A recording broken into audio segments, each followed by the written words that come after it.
Hey, how's it going, everybody, and welcome into the SFS channel. My name is Gavin, and today I'm going to be giving you a bit of a sneak peek into some of the content in my 2021 draft guide collection.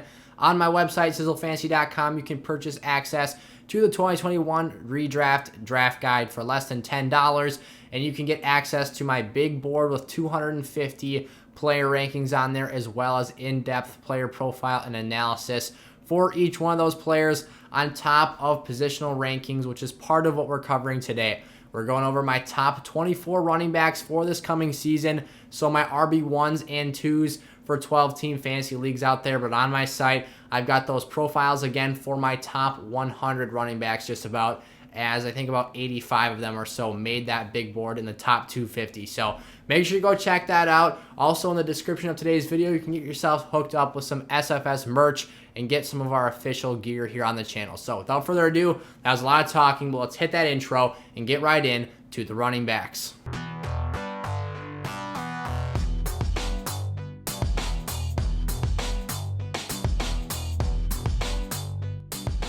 As we get into today's video, one quick thing to touch on is if you aren't quite sure if you want to purchase access to that draft guide, you should go down in the description of today's video or any video that I post here on the channel and check out the Discord channel that I have for community members here on the channel. That's where my subscribers go. They hang out, they talk fantasy football, we hop into mock drafts together twice a week, and we do a lot of fun stuff there, and I'll be having some giveaways starting this week as well. So I'll be giving away a couple of those free draft guide collections for the bundle of both my redraft and dynasty kits. So make sure to take advantage of that, and again, hop in some of those mock drafts, because those are a lot of fun as well and a great way to get involved with the community here on the channel. So first up and foremost here, Christian McCaffrey is my RB1 for the 2021 season. This one, I don't think I got to spend too much time talking about it. It's fairly straightforward. He's got the best upside in the league this season, and there aren't many players you can say at the running back position could catch 100 passes this year. Maybe Christian McCaffrey and Alvin Kamara, but maybe even less so Alvin Kamara without Drew Brees in town. So, So CMC, he's got that great upside. The floor is very, very good. I would say that our next player up on the list here might have a slightly better floor for the simple fact that the injury track record over the past 12 months is a little bit better. But nonetheless, you can't go wrong with McCaffrey here, barring injury. You know, for the past 3 seasons, when he's been on the field, the production has been unmatched. So Christian McCaffrey, I've swung back in his favor here this season, and he's my RB1 up on the board. But Dalvin Cook is right on his tail here. I don't think the upside is quite as high as McCaffrey, but I do think that Dalvin Cook has a lot of things going for him in Minnesota. That offense is built around him. They're a run-first team. They want to set up play-action balls over the top. And at the end of the day, Kirk Cousins is just a game manager. Dalvin Cook is the workhorse engine behind this team, and he makes this offense run at both levels of both the running and passing game. So Cook, he's a player that can take games over. He's a really dang good follow-up to Adrian Peterson for this franchise. And fantasy owners, if you can get him at that 1.2 draft spot, you're looking very good at the start of your boards. My RB3 right now is Alvin Kamara. It was Saquon Barkley previously, but I had to move him down my list quite a bit as he is not sure whether or not he'll be ready to go for week 1. So I've put out some stuff talking about Barkley. We'll get into him a bit here, but I definitely still think he is a league-winning prospect and a player we need to have our eyes on. But Kamara, you know, no more Drew Brees. That's a red flag. He did finish as the RB1 last season, but he's certainly due for some statistical withdrawal, I think, this season, for the simple fact that when your game is so,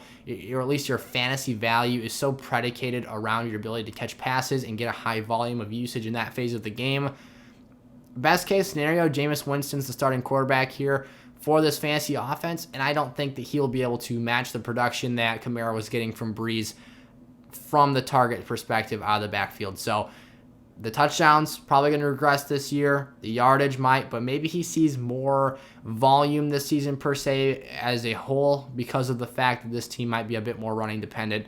Nonetheless, RB3 is not a bad spot to be at here.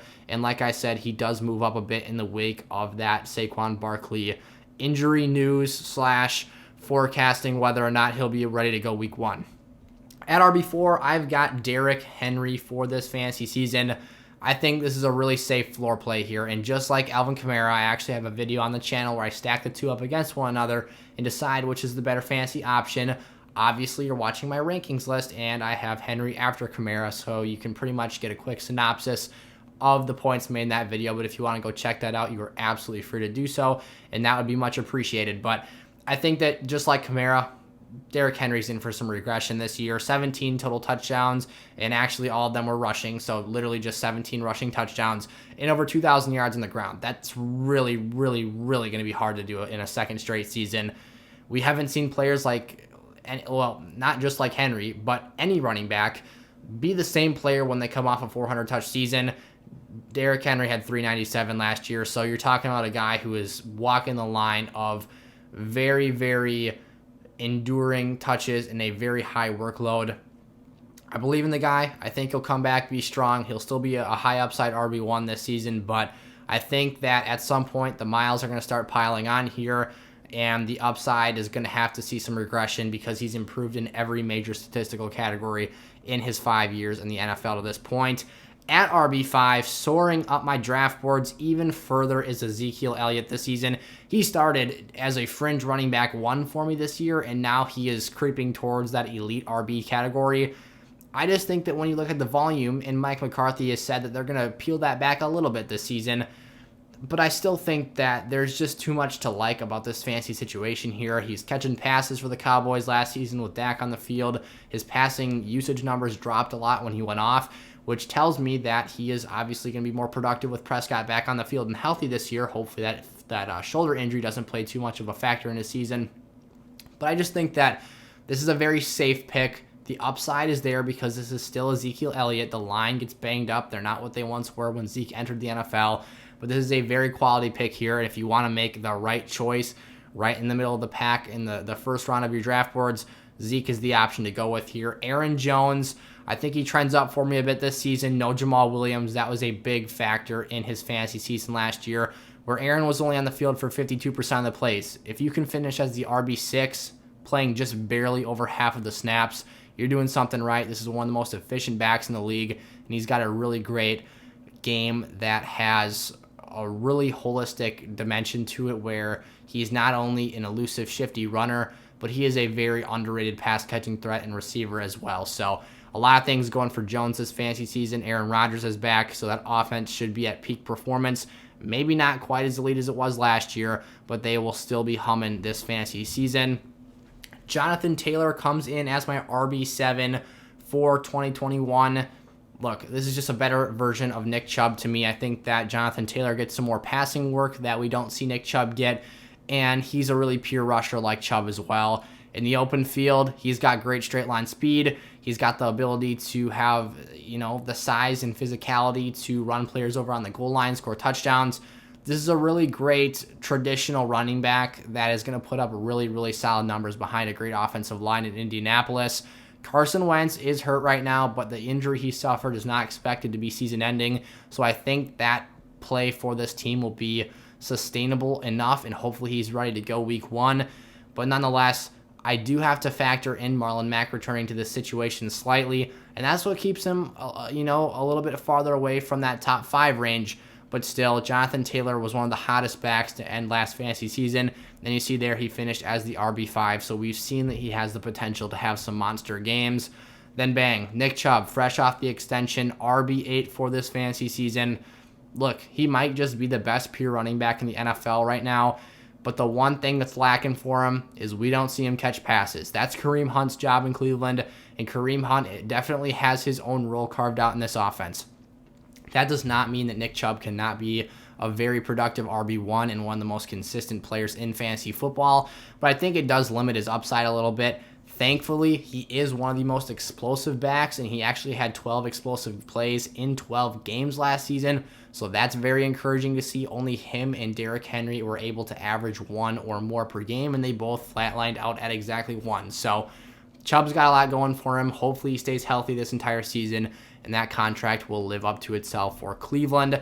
Then down here at RB9, Saquon Barkley, I would much rather have him higher for all the reasons that this is one of the most talented players we've ever seen in the last 10 years at the running back position.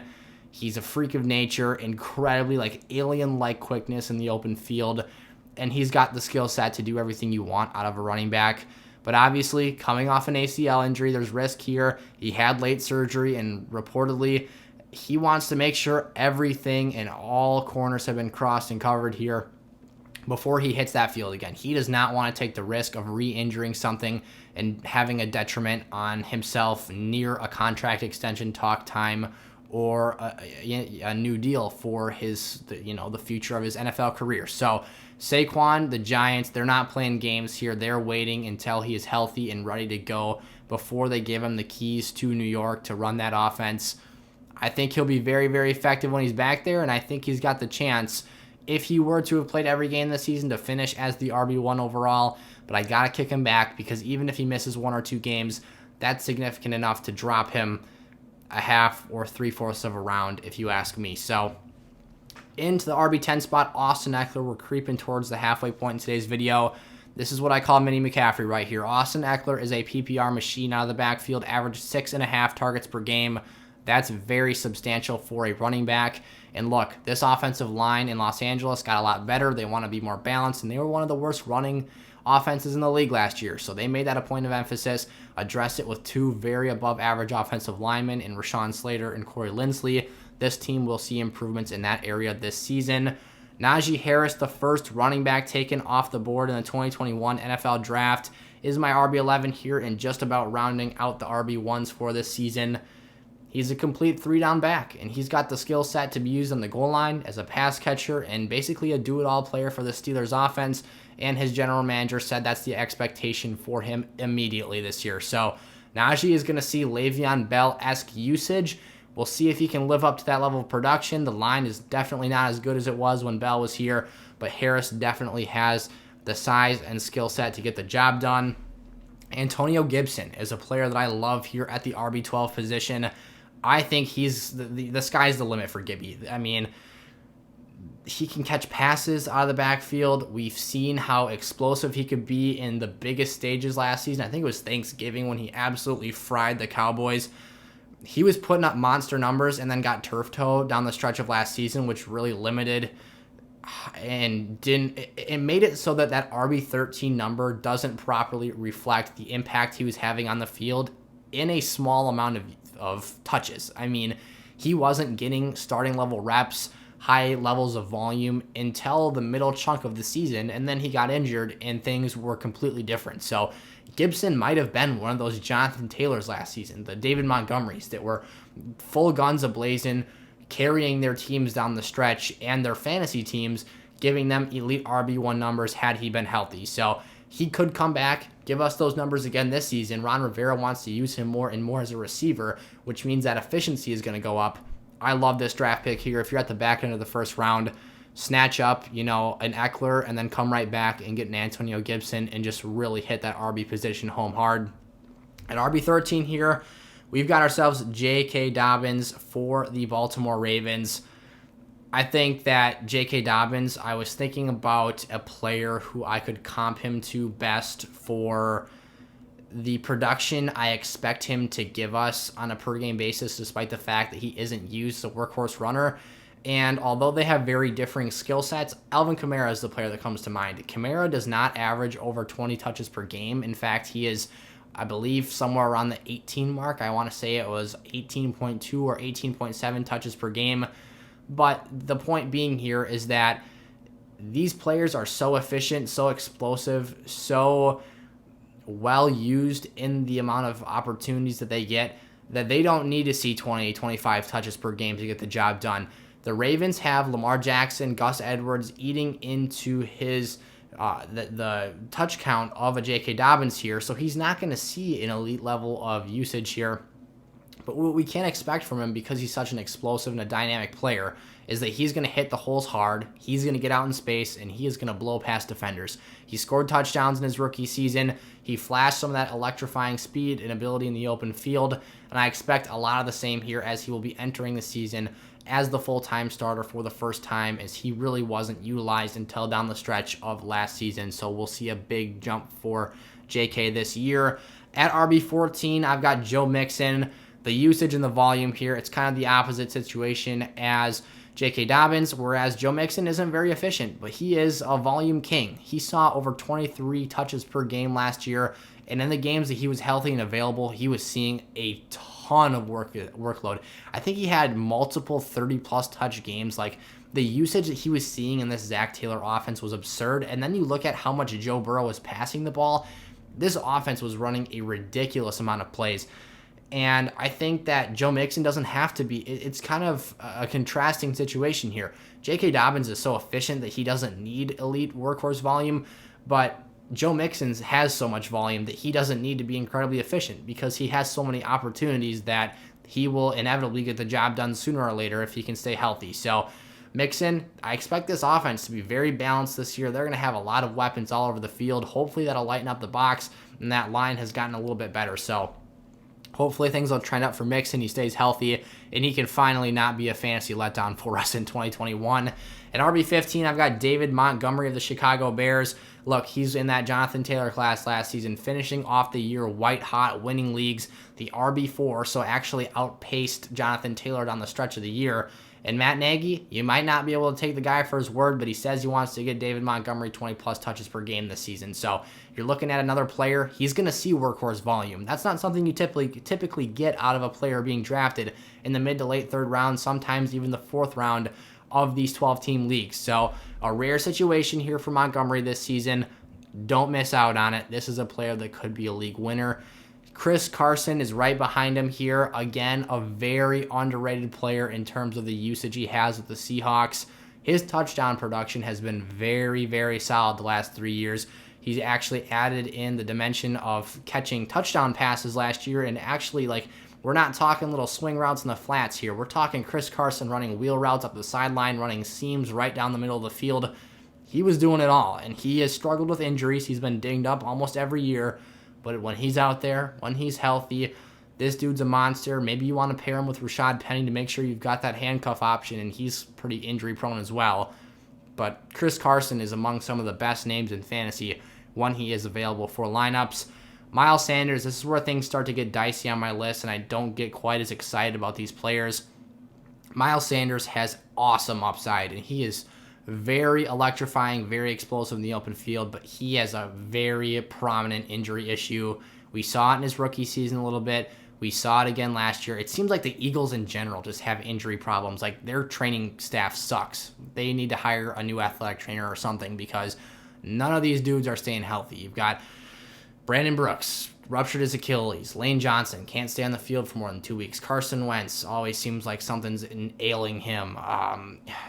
Dudes all over the defense dropping like flies. Myles Sanders is injured. Boston Scott's dinged up. All the receivers, like, where are you? They're never there. I'm sorry, I had to go on a little rant there. These Eagles can't stay healthy, but nonetheless, Myles Sanders had some of the best and most impressive rushes last season against some of the hardest opponents.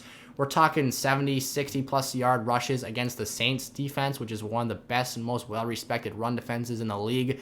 The Steelers, when they were in the prime of their season last year, Sanders ripped off a 70-plus yarder, and in back-to-back weeks, right after that performance, he hit one for a home run against the Ravens, which coincidentally he got injured on and didn't see the field the rest of the game. So Sanders clearly has awesome upside, but the dude just can't stay healthy. He's going to have to figure that out this season. There are other guys coming for some of his work share. If he doesn't, the team brought in Kenneth Gainwell as a draft pick this year. They signed Kerryon Johnson off the streets, and Boston Scott's still there. So get it together, Sanders. Otherwise, you're going to be looking at a shaky situation this year. And DeAndre Swift right behind him. This Lions backfield is kind of crowded, but DeAndre Swift is clearly the most talented player back there as of right now.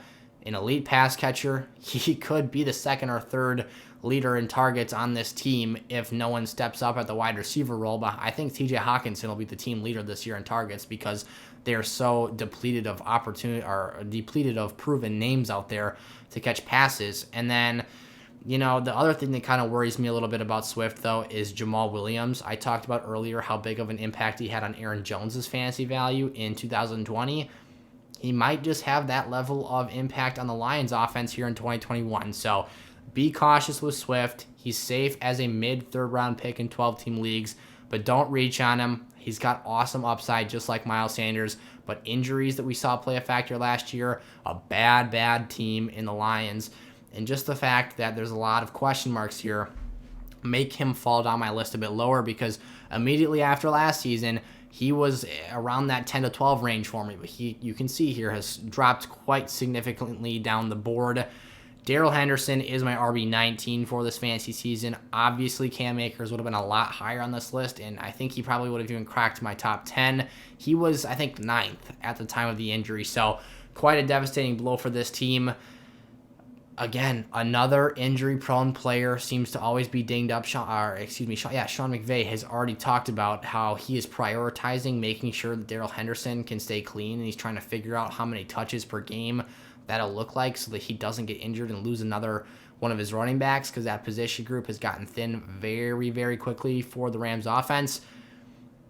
The ceiling isn't great here, but I think that the utilization and just the fact that Darrell Henderson isn't really elite at any one trait or another, but has a fairly complete game, will help him see the field and be a productive fantasy player. He can score touchdowns, he can catch passes, he can be relatively efficient. I don't think we'll see anything exceptional from him. He probably won't have more than a couple top 12 finishes on a per week basis, but he can be a player who I think we can count on as a lineup start in nearly every matchup, with the exception of maybe seeing a tough look at the 49ers or something. I have to peek at the Rams schedule quickly, but nonetheless, I think Henderson will be a quality middle of the pack running back too for this coming year. CEH, this is where things for me I'm turned off by the running back position here, and I'm just not a fan of the names here. There's a lot of diehard Clyde Edwards-Helaire fans out there, a lot of diehard Clyde Edwards-Helaire fantasy woohooers, but it's not me. You're not going to hear me saying that at all this season. I'm sorry. What I saw last year was incredibly discouraging based on the expectations and what we were saying about him just 12 months ago. 1,100 yards from scrimmage isn't really that impressive when you're not scoring touchdowns. And the fact that he is so small, he's only 5'8", he didn't see goal line carries after week 1 last year, and he's not going to earn that back this year. Darrell Williams is bigger, stronger, and while he's just kind of a big meathead and will just fall into the end zone, he's better at it than Clyde Edwards-Helaire is. So he's going to get the opportunities in that area of the field. The main thing people want to hang their hats on here for CEH is the passing game. Where's the upside? Pat Mahomes is not trying to check the ball down to his little scat back. And yeah, he's there. He can do that. But Pat Mahomes is getting out of the pocket. He's making plays downfield. He's gunslinging out there. He is not looking for a dink and dunk 5-yard pass. He wants the home run ball to Tyreek or Travis Kelce, who have arguably claims to being the best in the world at their positions. So CEH is a low-end RB2 for me this year. The passing game keeps him higher than this next player, who I really don't like at all at his position, but I still don't think there's very much upside to be had there.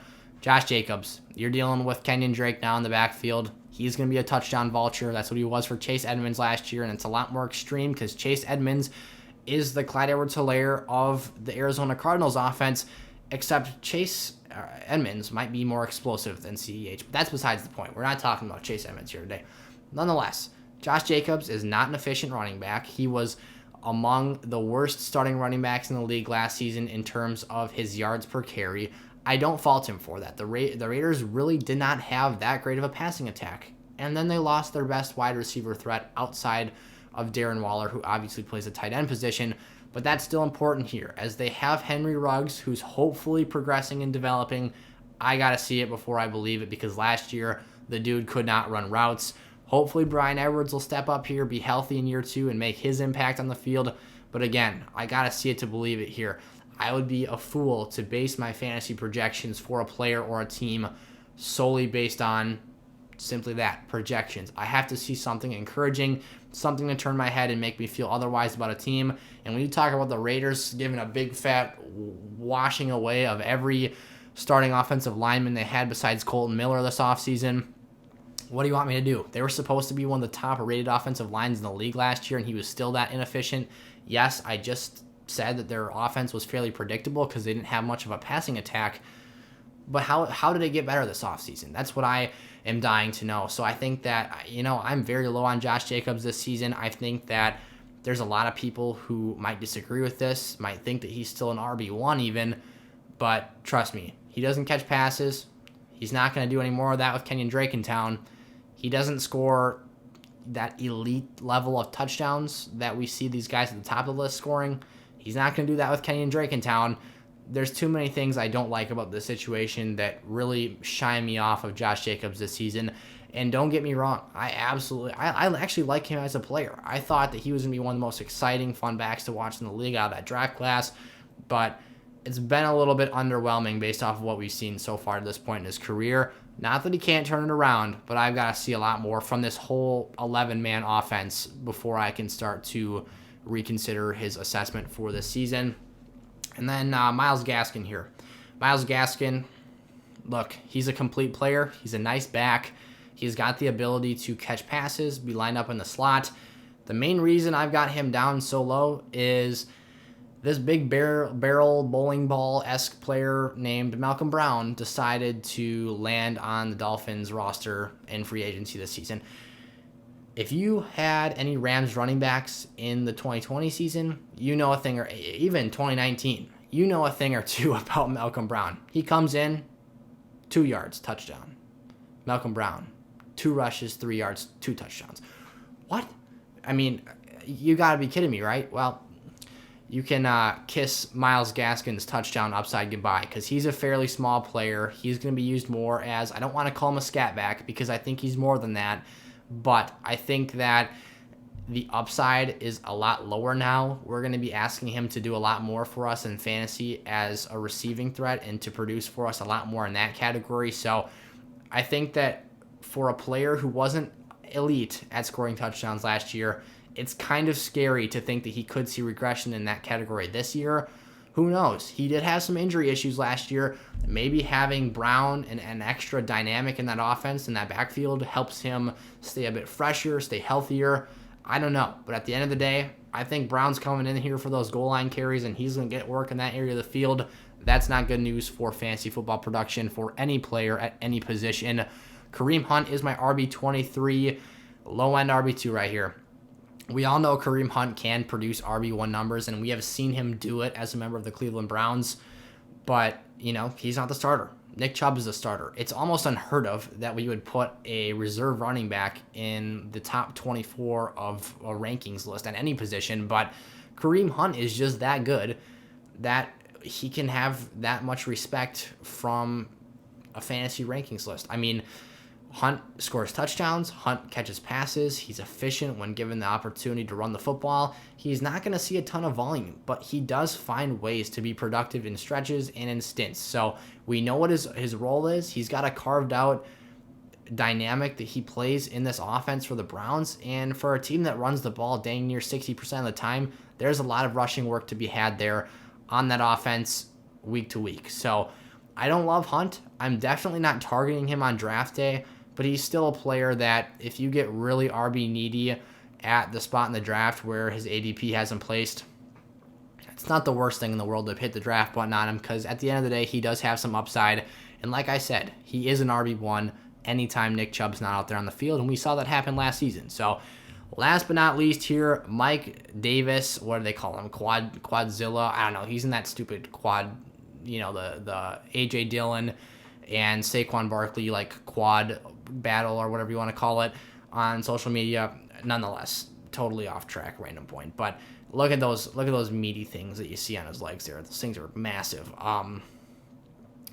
Nonetheless, here Mike Davis is a not so great ceiling play this season. He never really has been a ceiling play. He really has never been a full-time starter, if we're being honest. This is really his first crack at a starting job for an NFL team. But I think that he still has serviceable fantasy value because it's encouraging to know what he did with the Panthers last season when Christian McCaffrey was down with injury. He only played 3 games last season.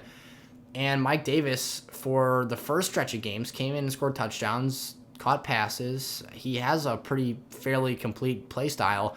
He's just not very explosive, very elite at any level of the defense, and again, not very explosive. He doesn't really make big bursting plays, but at the end of the day, this is a starting job in the NFL. He plays for an offense that has very good pass catching weapons. We saw Todd Gurley be productive in this system last year, albeit a lot of his production came from the touchdown department. but I think Mike Davis can replicate that for us from the majority of this season. I would rather see us draft Mike Davis, take advantage of a couple hot-handed games on the goal line, and then flip him for a better asset in fantasy, as opposed to relying on him for the full 16, 17 game season to be a lineup starter for us. But that still doesn't mean that he can't be an RB2. Like I said, the ceiling is fairly low here, but this is a floor play. I think that he has the potential to just be a solid low-end RB2, and in this case, my lowest-end RB2, because I think he doesn't have much competition in that backfield, and again, he has the size, the skill set, and the opportunity to produce here. So there's my top 24. We'll see you in the outro. Alrighty, those were my top 24 fantasy football running backs as of early August for the 2021 fantasy football season. If you enjoyed today's video, I would absolutely love it if you head down, hit that subscribe button, and turn the bell on so you're never late for an episode. I want you guys to join this community, take part in what we're doing here at the SFS channel, and I want to make this the most interactive fantasy community on YouTube. I want you guys to feel free whenever you have them. Drop your questions down below in the comment section. Let me know whenever you need some advice, lineup help, whatever it is. Drop it down there, and whenever I can, I'm here to help you guys be the best fantasy players you can be this season. So stick around for me for this season for that purpose. But thank you again for watching. I'll see you guys next time. Peace out.